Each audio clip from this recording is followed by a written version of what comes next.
जी हाँ, आवाज आपकी में आपका एवं आवाज आपकी के दर्शकों का हार्दिक अभिनंदन स्वागत है। जी मुकेश जी। जी नमस्ते। आपके माध्यम से आवाज आपकी के दर्शकों को बहुत बहुत बधाई, धन्यवाद। और आपको भी धन्यवाद देता हूँ जो आपने मुझे यहाँ आमंत्रित किया और अपने चैनल में बुलाने का काम किया। इसके लिए पुनः आपको धन्यवाद। जी जी, बहुत बहुत धन्यवाद। मुकेश जी, आप जदयू से आते हैं और जदयू को कितना आपने अभी तक समझा है, क्योंकि आपका पद विदुपुर प्रखंड के प्रखंड अध्यक्ष के रूप में है आप। जी, जदयू पार्टी जो है सभी जाति धर्म के समावेश और सभी उच्च नीच वर्गों को लेकर चलने वाला एक निर्भीक पार्टी के रूप में है। इसके मुखिया माननीय नीतीश कुमार जब से बिहार की गद्दी संभाले तब से समझिए कि ये कहावत ना है कि दिन दुगना रात चौगुना बिहार की तरक्की हो रही है। और इसीलिए हमने ये पार्टी चुना और यह मेरी प्रथम पार्टी है। हो सकता है कि मेरी यह आखिरी पार्टी भी रहे। और मुझे अच्छा लगता है कि मैं जदयू का एक सच्चा सिपाही हूँ। आप प्रखंड अध्यक्ष के रूप में कितने दिनों से इस पद को संभाले हुए हैं और कितनी जिम्मेवारी आप निभाए हैं और कितने अपने आप को जिम्मेवारी निभाते हुए संतुष्ट हैं? 2003 से लेकर 2016 तक युवा जदयू के प्रखंड अध्यक्ष के पद पे रहे हैं विदुपुर में। और 2016 से अभी 2025 चल रही है, 4 बार मूल पार्टी के अध्यक्ष रहे हैं। यहाँ पे चुनाव भी हम लोगों के पार्टी में होती है। तो यहाँ के हमारे जदयू के जितने भी साथी हैं उन्होंने निर्विरोध निर्वाचित किया है। आपको कोई संघर्ष नहीं करना पड़ा पार्टी के अध्यक्ष बनने के लिए? पार्टी के लोगों को लगा कि पार्टी के लिए अच्छा काम कर रहे हैं, इसलिए हमारे पार्टी में ज्यादा काम पे लोग विश्वास रखते हैं। आप जदयू के प्रखंड अध्यक्ष हैं लंबे समय से, और क्या इस बार 2025 की तैयारी चल रही है चुनाव को लेकर, तो चुनाव लड़ने का मतलब विधायक बनने की चाहत कितनी है आपकी?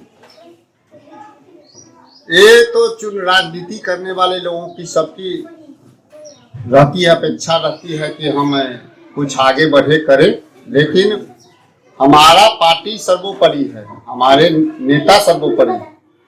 सबसे पहले तो हम अपने नेता से मांग करेंगे कि राघोपुर का सीट जदयू के खाते में आए और हमें टिकट मिले या मेरे पार्टी की किसी भी लोगों को मिले, उससे मुझे कोई आपत्ति नहीं है। लेकिन आपको ज्ञात होगा कि 2010 में हमारे बड़े भाई पूर्व विधायक सतीश कुमार जी यहाँ से जदयू के बैनर तले ही विधायक बने थे। इसीलिए हम अपने पार्टी के नेतृत्व से अपने राष्ट्रीय अध्यक्ष जी से आग्रह करेंगे, प्रदेश अध्यक्ष जी से आग्रह करेंगे कि पुनः इसे जदयू के खाते में राघोपुर को दे दिया जाए और निश्चित रूप से विरोधी को हम परास्त करेंगे, चाहे चेहरा जो भी हो।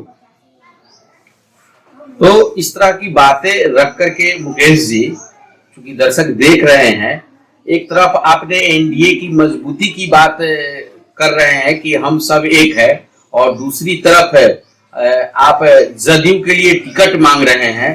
तो यह आप टिकट अपने लिए मांग रहे हैं कि जदयू के लिए?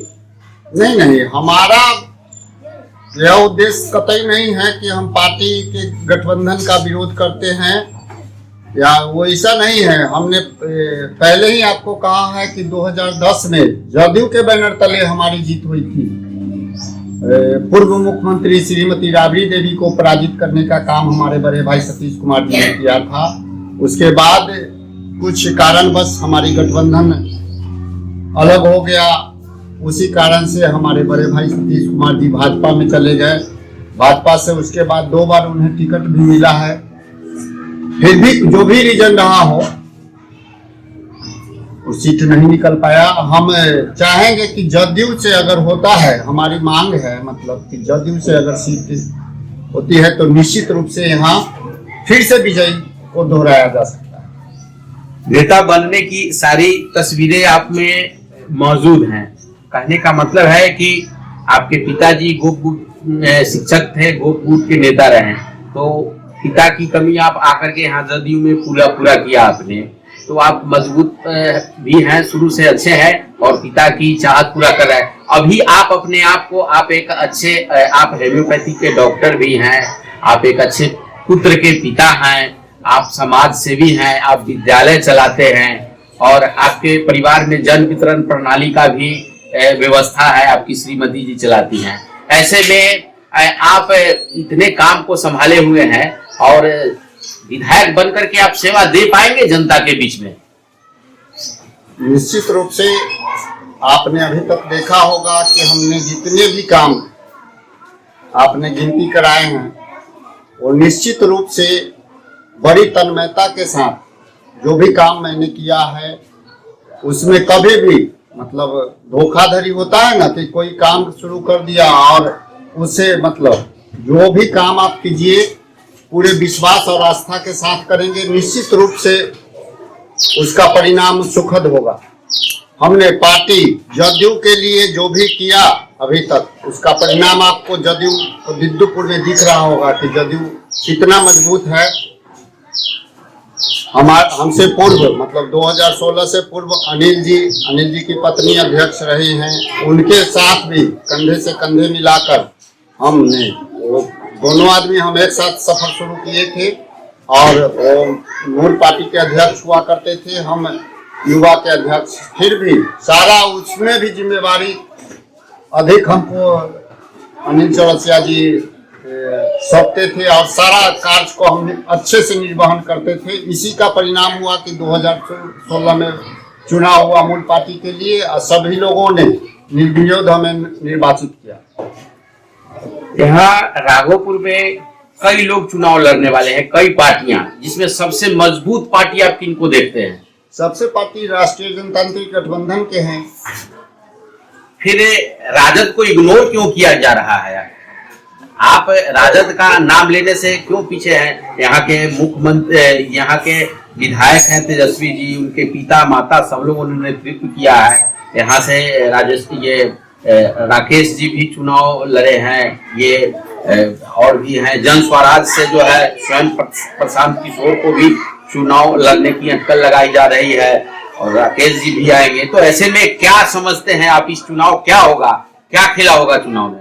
आप नाम लेने की बात जहां तक बोल रहे हैं तो हमारे नेता बोलते हैं कि हमारा मंच हो, हमारी सब कुछ हो, हम दूसरा के नाम कह लेंगे। जब हमारी बात चल रही है तो खुद के हम आगे करने का प्रयास करेंगे।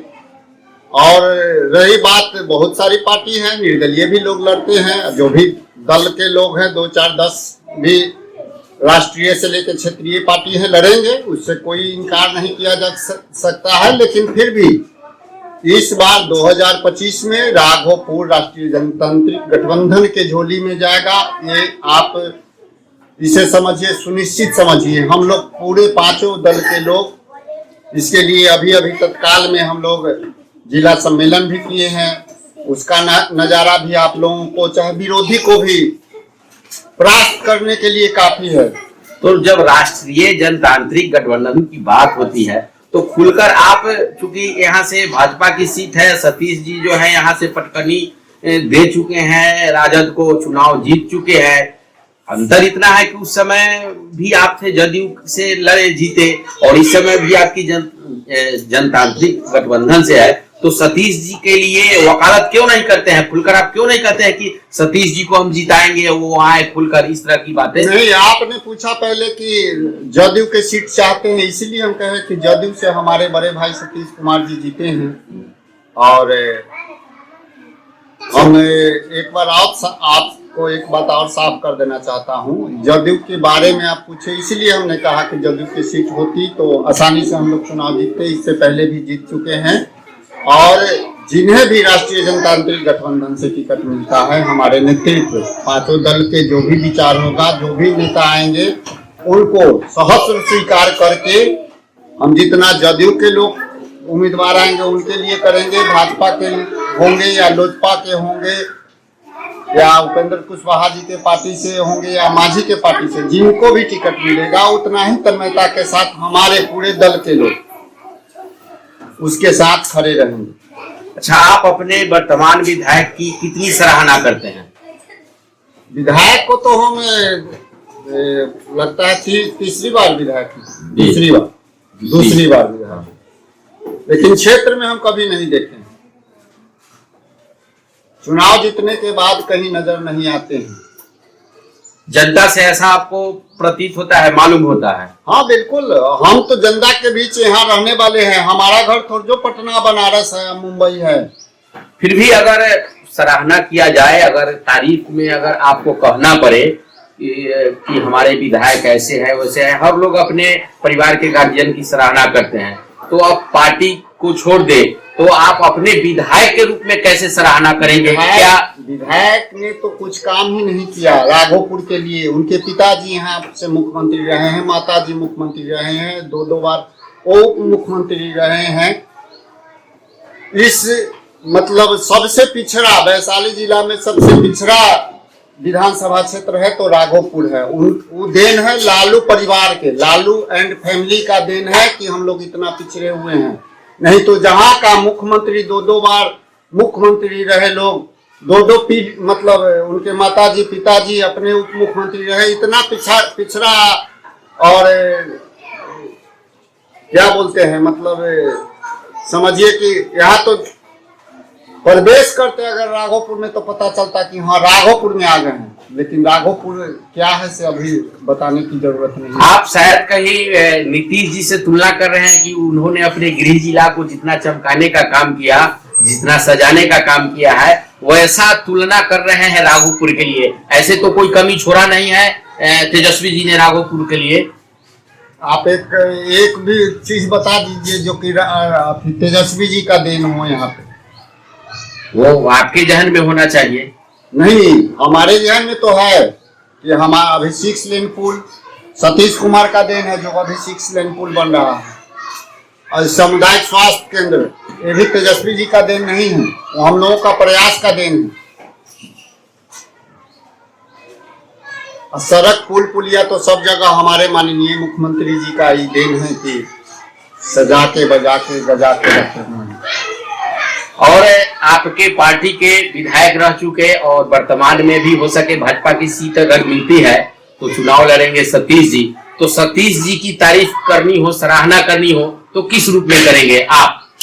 सतीश भाई के लिए बोले तो अभी वर्तमान और पूर्व और भविष्य में भी वैसा विधायक होंगे कि नहीं, ये तुलना करना बड़ी कठिन है। ये उतने सज्जन व्यक्ति और स्वाभिमानी व्यक्ति होना बड़ी कठिन है। बहुत अच्छे लोग हैं और कहीं से मतलब कोई किसी भी दल में हो उससे कोई आपत्ति नहीं है, लेकिन विधायक के रूप में उन्होंने जितना काम किया क्षेत्र के लिए, मुख्यमंत्री रहते हुए भी लालू प्रसाद राबड़ी देवी और उप मुख्यमंत्री रहते हुए तेजस्वी यादव ने नहीं किया। तो उनके टिकट के लिए, उनके चाहत के लिए आप काम बात करेंगे, अपने पार्टी में बात रखेंगे? हम तो बोले कि जनतांत्रिक गठबंधन से जिनको भी टिकट मिलता है हम उनको सिर आंखों पर रखेंगे और उनको निश्चित रूप से 2025 में जीत का माला और मुकुट दोनों पहनाने का काम। अच्छा, आपका एक बार राजनीति से मोह भंग हो गया तो इसका कारण क्या, किस तरह का दुख हुआ जो इस तरह की आपने बात की? कारण कोई दुख नहीं, हम देखे कि अब सब कुछ से डिलीट हो चुके हैं, आराम किया जाए। कोई किसी का ना कोई दबाव था ना कुछ था, अपने आप में समझे कि कुछ रिलैक्स मोड में रहे। अब थोड़ा सा मोह माया से ऊपर उठकर आराम किया जाए, इसीलिए नहीं तो नहीं किसी का प्रेशर था ना कुछ था। अच्छा, हमारे जैसे लोगों को, काम करने वाले लोगों को कोई चीज का प्रेशर कोई दे सकता है? तो कहने से पहले काम पूरा रहता है। काम आपके मन में क्या उपज रहा है वो काम हम पहले पूरा कर देते हैं, तो काहे के लिए कोई प्रेशर करेगा? कैसे तो कोई दबाव देगा? हम कल लिख दिए थे फेसबुक पे, तो कुछ ही मतलब कुछ घंटों के बाद हमारे माननीय प्रदेश अध्यक्ष जी उमेश कुशवाहा जी का फोन आ गया, तो मैंने अपना फिर इरादा बदला। उनके कहने से ऐसे बहुत लोग खुश भी हो गए थे कि चलो काल कंटक दूर हुआ। बहुत लोग को काटा चिंता है इसलिए कि उनकी दलाली की दुकान बंद हो चुकी है। हमारे अध्यक्ष रहते हुए आप पता कर लीजिएगा मृत्युंजय बाबू, प्रखंड में, थाना में, अंचल में, अस्पताल में या कृषि शिक्षा कहीं भी हमारे दल के कोई लोग 5 रुपया, 1 रुपया या 1 पैसा भी चंदा के लिए न कभी गया होगा, न कोई पदाधिकारी बोलेंगे कि दिए होंगे। जब से हम अध्यक्ष हैं, जब तक हम रहेंगे तब तक कार्य में कोई कोताही नहीं। काम में मतलब गलत होगा तो उसको बर्दाश्त नहीं होगा, लेकिन हम लोग ये देहाती में बोलते हैं ना, छिछोर पानी वाला काम नहीं करते, हम न किसी को करने देंगे। आप देखे होंगे मेरे दल के, हम बोले नहीं, हम ही नहीं, आप कितने पदाधिकारी यहाँ विद्युपुर में आए और गए, बहुत लोग नाम सब जानते होंगे, बहुत लोग हमारा चेहरा नहीं देखा होगा निश्चित रूप से। इतने थानेदार हो, चाहे प्रखंड विकास पदाधिकारी हो, चाहे अंचलाधिकारी हो, जो वो नहीं जानते होंगे चेहरा से, लेकिन नाम से निश्चित रूप से जानते हैं। कोई बात होती रहती है, कोई भी काम होता है तो वो लोग भी निश्चित रूप से हमारे फोन पे काम कर देते हैं। जी हाँ, ये बहुत बेबाकी से अपनी बात रखी है। ये है विद्युपुर प्रखंड अध्यक्ष जदयू से राजेश्वर प्रसाद मुकेश जी। काफी अनुभवी, काफी उम्रदराज है, देखने में ये थोड़ा सा उम्र इनका लगता है, लेकिन उम्र 55 है और मन भी बचपन है। बहुत बहुत शुभकामना आप दर्शकों के लिए। जी नमस्कार। जी आपको पुनः धन्यवाद और दर्शकों को भी प्रणाम, आभार, धन्यवाद देता हूँ।